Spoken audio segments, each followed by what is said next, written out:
Paljud inimesed vaidlevad, kas maa on ümmargune, lame või ruudukujuline. Missugune see maa üldse on? Sees on elu, väljaspool on elu, jääsein, veel midagi. Teate, kõiki neid videosid kuulates tahaks öelda, sellega on lood nagu lastega, tegelgu millega tahes, peaasi, et ei nutaks. Just sellised ongi ka tänapäeva maailma inimesed, selle asemel, et tegeleda enese arendamisega, tegeleda evolutsiooni ja omaenda egoismiga töötamisega, lasevad nad end eksitada maa seisundist. Mu sõbrad, maa on ümmargune, maa sees eksisteerib elu ja mu sõbrad, ja maa on elav mehhanism, mille on loonud kõrgem meel. Ja kui te soovite mõista selle ehitust, peab teil olema võimekus ja võimalus suhelda kõrgema meelega, saada infot kõrgemalt meelelt, puhtast allikast. Ja siis ei ole teil vaja vaielda, missugune maa on. Te mõistate, et see konkreetne maa, see planeet on antud teile ainsa eesmärgiga arenguks, evolutsiooniks ja isegi teie sotsiaalse elu parandamiseks. Ja sellised inimesed ei vaidle, nad võtavad asju ja olukordi nii, nagu need on. Neid ei huvitagi, missugune maa on. Neid huvitavad eelkõige nende enda sisemine seisund. See, kui väga nad väärivad sellel maal elamist, mida nad teevad selle planeedi heaks, et kaunistada ja parandada selle seisundit.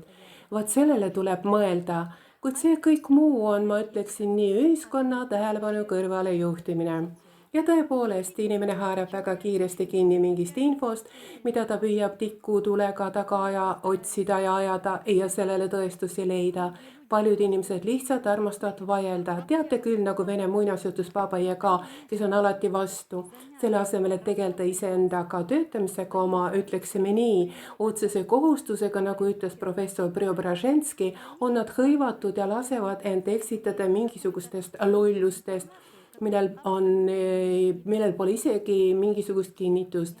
Jätke meelde, sõbrad, kõik planeedid luuakse kõrgema meele poolt. Need luuakse struktuurset paradiisi tasandi seisundi järgi. Paradiisi tasandil on ümmargune pind. See planeet on ellips. Ja tõepoolest, kui planeet oma arenguprotsessis laieneb, siis areneb ka inimene, inimkond hakkab mõistma elu ja planeedi olemust. Kogu probleem on selles, mu sõbrad, et planeedil ei ole neid jõude, mis aitaksid kaasa inimkonna arengule. Isegi kui need ongi olemas ja need on tõesti olemas, aga need asuvad selle planeedi atmosfääri kõrgemates kihtides ja püüavad praegu inimkonna evolutsiooni teatud protsessidesse mitte sekkuda. Kuna aga inimkond ei arene, vaid mandub, siis muidugi paisatakse sisse sellist infot, ebatõepärast infot, ebatõepäraseid kaarte, mis tõepoolest, ütleme nii, keeravad absoluutselt kõike pea peale. Selleks, et omada tõelisi teadmisi ja mõista, missugune maa on, ümmargune, ruudukujuline, lame või kolmemõõtmeline, on vaja omada üliteadvust, ülivõimed. Peab olema võime lugeda infot kõrgemast allikast, kuid selleks peab inimene ise olema puhas, eelkõige aus. Tuleb hoolida planeedist, ümbritsevast keskkonnast, inimkonnast, elust endast. Ja kui inimene on võimeline seda tegema, siis sellisele inimesele, ütleme nii, selle ära teeninud inimesele antakse tõeline info.